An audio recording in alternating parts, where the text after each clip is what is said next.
श्री स्वामी समर्थ. तुझ्या पाठी वाईट करणाऱ्यांचा शेवट कर्मच ठरवते. फक्त तू गुरुवारी हा संदेश मनापासून ऐक. श्री स्वामी समर्थ. जय जय रघुवीर समर्थ.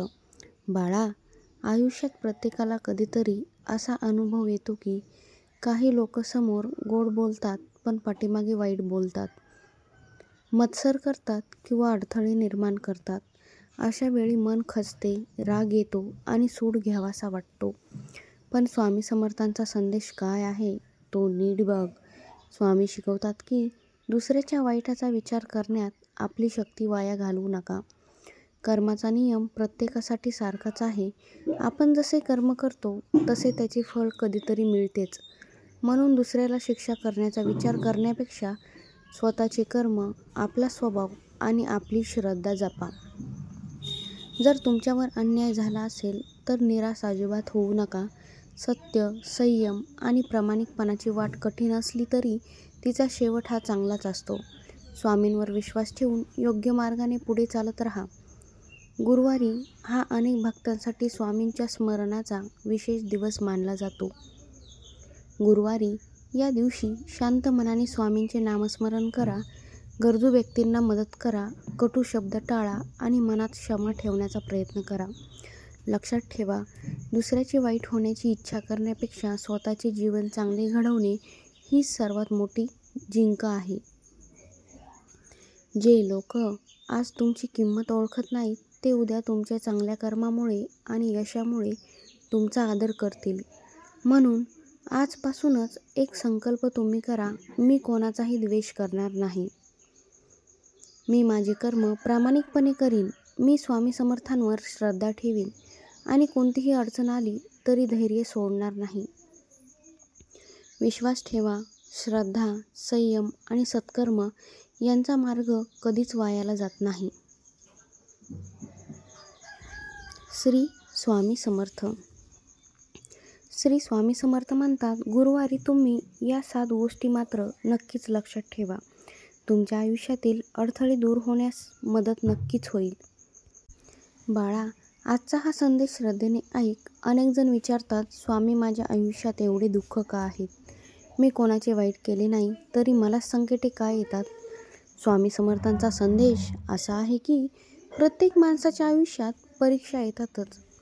परीक्षा म्हणजे शिक्षा नाही, त्या आपल्या धैर्याची, श्रद्धेची आणि संयमाची कसोटी असते. पहिली गोष्ट म्हणजे मनात कोणाविषयी द्वेष ठेवू नकोस. द्वेष मनाची शांतता हिरावून घेतो. क्षमा करणे सोपे नसते, पण क्षमा करणारा माणूस स्वतःला मुक्त करत असतो. दुसरी गोष्ट आहे खोटेपणाने मिळालेले यश. जास्त काळ टिकतच नाही हो. सत्याचा मार्ग कठीण असला तरी त्याचा शेवट नेहमी आनंददायीच असतो. तिसरी गोष्ट आहे, गुरुवारी शक्य असेल तेवढे स्वामींचे नामस्मरण कर. काही मिनिटे जरी मनापासून प्रार्थना केलीस ना तरी तुझ्या मनाला शांतता मिळू शकते बरं का. चौथी गोष्ट आहे, गरजवंताला मदत कर. मदत ही नेहमी पैशानेच करावी असे नाही. एखादा चांगला शब्द, एखादा आधार किंवा एखादे हसूसुद्धा मोठी मदत ठरू शकते. पाचवी गोष्ट आहे, स्वतःची तुलना इतरांशी अजिबात करू नकोस. प्रत्येकाचा प्रवास हा वेगळा असतो. योग्य वेळ आल्यावर प्रत्येकालाच त्याचे फळ मिळते. त्यामुळे तुलना करू नको. सहावी गोष्ट आहे, संकट आले म्हणून श्रद्धा अजिबात सोडू नकोस. अंधार कायम राहतच नाही, पहाट मात्र नक्कीच होते. सातवी आणि सर्वात महत्त्वाची गोष्ट म्हणजे स्वतःवर आणि स्वामींच्या कृपेवर विश्वास ठेव. विश्वासामुळे मनाला धैर्य मिळते आणि धैर्यामुळे पुढे जाण्याची शक्ती मात्र नक्कीच मिळते.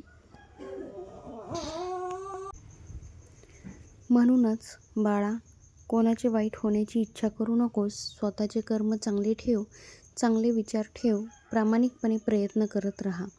श्रद्धा आणि सत्कर्म यांचा मार्ग आयुष्य अधिक अर्थपूर्ण बनवतोच. जर हा संदेश मनाला स्पर्श करून गेला असेलच तर कमेंटमध्ये एकदा मनापासून लिहा, श्री स्वामी समर्थ. स्वामी समर्थ महाराजांची कृपा सर्व भक्तांवरती राहो. स्वामी समर्थ म्हणतात, या 9 संकेतांकडे दुर्लक्ष अजिबात करू नका. श्रद्धेने ऐका तुम्ही हा संदेश. श्री स्वामी समर्थ. जय जय रघुवीर समर्थ. बाळा, आज मी तुला जे सांगणार आहे ते फक्त शब्द नाहीत, तर जीवनाला योग्य दिशा देणारा संदेश आहे. अनेकदा आपण देवाकडे प्रार्थना करतो, पण उत्तर लगेच मिळत नाही म्हणून निराश होतो. मात्र लक्षात ठेवा, प्रत्येक गोष्टीची योग्य वेळ असते.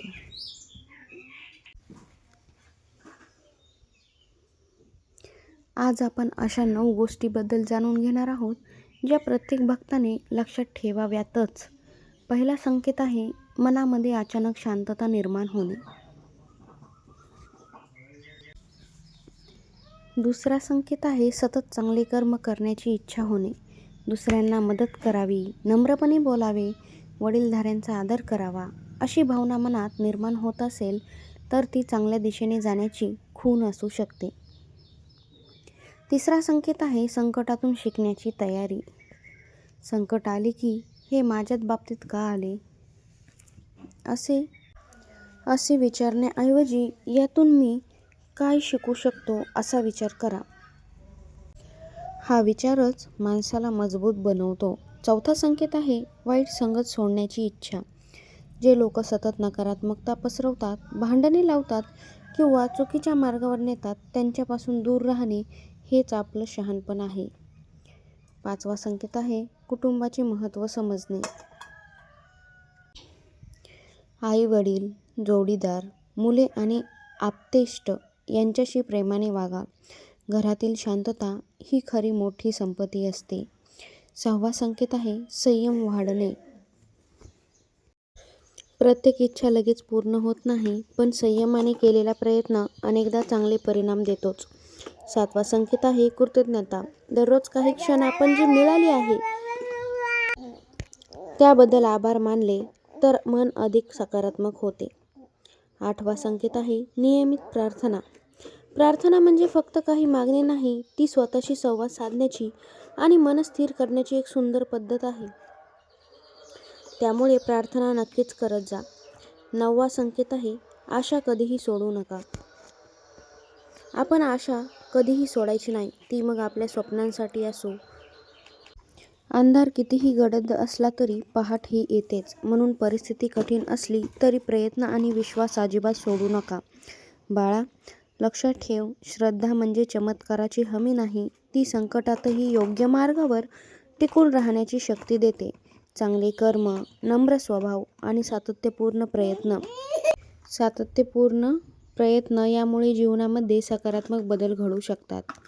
आमचा हा संदेश मनाला भावला असेल तर कमेंटमध्ये श्रद्धेने लिहा श्री स्वामी समर्थ. स्वामी समर्थांची कृपा सदैव तुमच्या परिवारावरती टिकून राहीन. व्हिडिओ आवडला असेल नक्कीच लाईक करा. चॅनलवरती नवीन असाल सबस्क्राईब करायला विसरू नका. धन्यवाद. श्री स्वामी समर्थ. जय जय रघुवीर समर्थ.